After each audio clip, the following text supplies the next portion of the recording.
Luc chapitre 12, verset 13 jusqu'au 21. Je vous invite à le lire. Il s'agit de la parabole du riche insensé. Il y avait un homme qui avait cumulé beaucoup de richesses.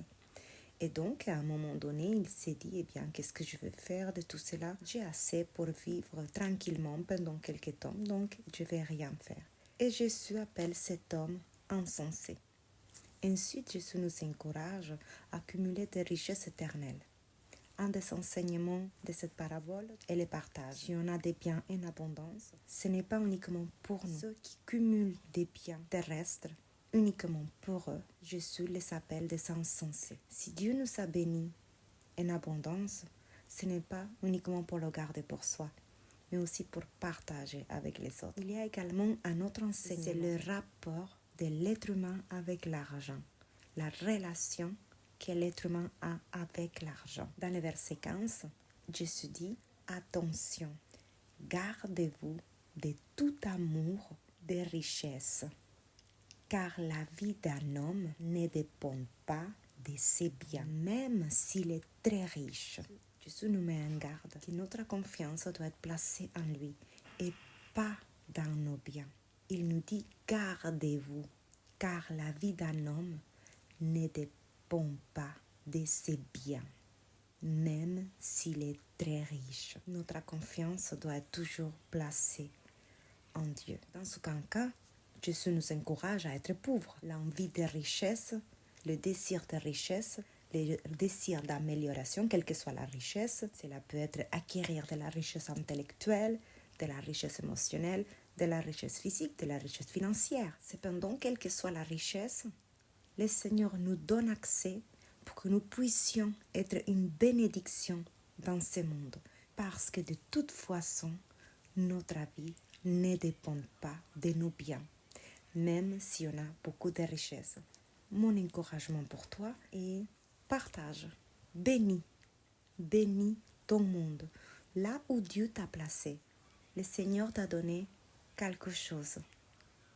Et il ne te l'a pas donné seulement pour que tu le gardes pour toi, mais pour que tu puisses être une bénédiction pour ton monde. Là où Dieu t'a placé, quel que soit ton âge, quel que soit ce que tu as en termes de richesse. Si tu as beaucoup de connaissances sur un sujet, alors partage tes connaissances. Si tu as un talent, alors partage ton talent. Dieu ne nous a pas donné de la richesse, quelle que soit la richesse, pour la garder pour soi uniquement. Mais cette richesse, il te bénit toi, mais elle est également destinée à bénir ton monde, ton environnement, les personnes qui sont autour de toi. Cette richesse, Dieu te l'a donnée pour que tu puisses rendre notre monde meilleur avec ta contribution.